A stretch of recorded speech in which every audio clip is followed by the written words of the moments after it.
Developing now, less than a day into the new year, and it begins with gun violence. The same crime concerns that have plagued Seattle and King County continued right into the new year. Good evening, everyone. I'm Michelle Esteban. There have been 4 separate shootings around the city of Seattle just within the last 24 hours.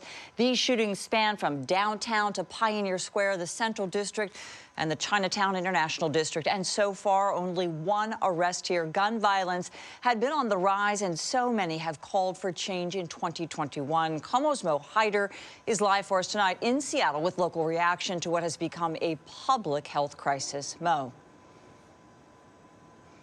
Yeah, hey there, Michelle. Well, people we spoke with said they're simply just fed up with the gun violence, and they want 2022 to be the year of change. Less than 24 hours into the new year, a string of shootings all in the Seattle area. Pioneer Square, the Chinatown International District, the Central District, and downtown. Seattle police say 3 people ended up in the hospital. I think it is gang violence, and our city is so out of control.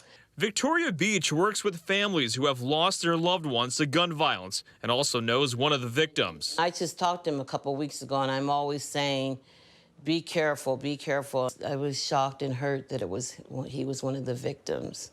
Beach says this is a problem she's seen over and over. As of November 30th of last year, the latest SPD data shows there were 553 reports of shootings and shots fired in 2021. In 2020, that number was 403. All while the department deals with staffing shortages.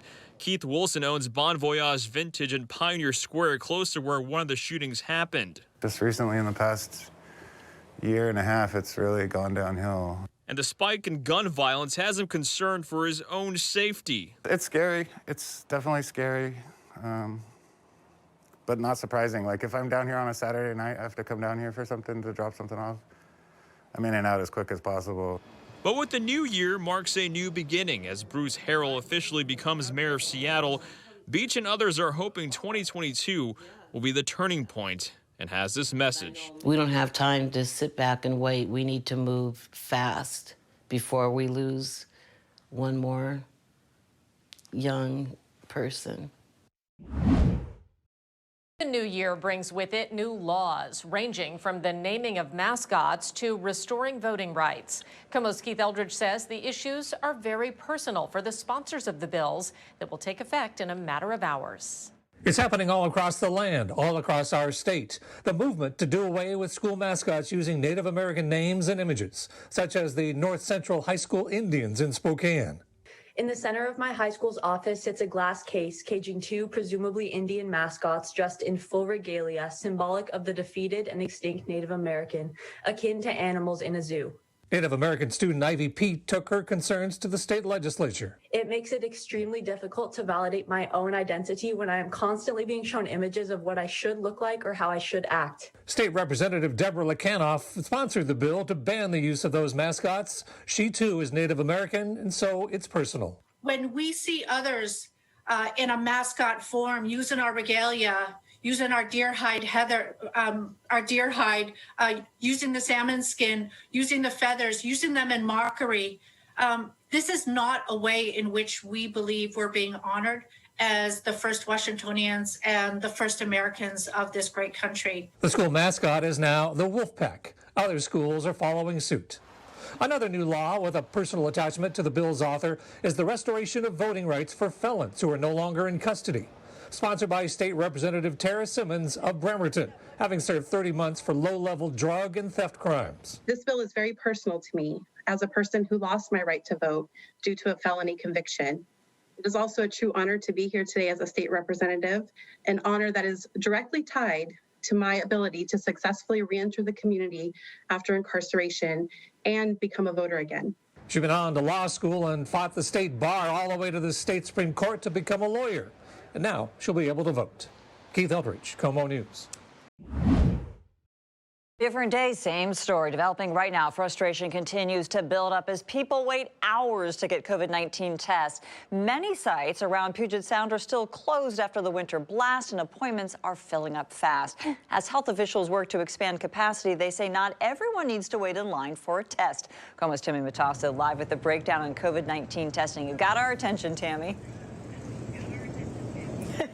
Yeah, Michelle, because the lines have been absolutely atrocious. I mean, today I talked to a family that has been looking for a test for 2 days, and they needed to get back home to Canada. Health officials know it, and they say they're working on expanding capacity, saying we need every tool we can to stop and fight Omicron. I've already been in tears twice this morning over this. A dream vacation to Seattle for Malcolm Workman's 50th birthday has turned into a nightmare, hunting for PCR COVID-19 tests to get back home to Canada. It's just so frustrating, and we're driving, it's like going through hoops, right? So I just wish this whole situation never even happened. The couple has spent 2 days looking for appointments. And now that Omicron has exploded so quickly with the holidays, testing centers are overwhelmed with people. We've rented a car. We've went from COVID site to COVID site. CVS has turned us away. Health officials say depending on the situation, not everyone needs to wait in line for a test. There are two main types of tests that look for the virus: PCR molecular tests and rapid antigen tests. PCR tests are considered the gold standard because they trace even the smallest of viral load. Doctors say they're best for people with or without symptoms who've been exposed to COVID, or if they're traveling. Health experts like Dr. Ali Mokdad say testing capacity needs ramping up again. We need to increase our capacity for testing in order to stay ahead of Omicron and know who's been infected and where. Then there's the rapid antigen tests that include popular at-home tests. The results can take 15 minutes, but health experts say they're not as accurate as PCR tests.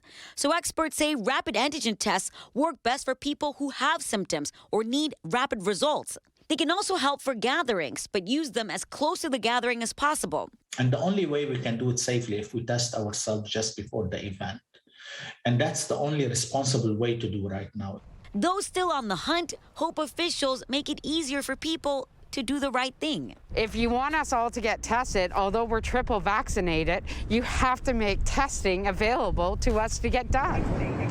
Hey everybody, I'm Eric Johnson from KOMO News. Thanks for checking out the KOMO YouTube channel. You can see more of our videos right here by clicking on the video links for more news from the Seattle area and all of Western Washington. And don't forget to click the subscribe button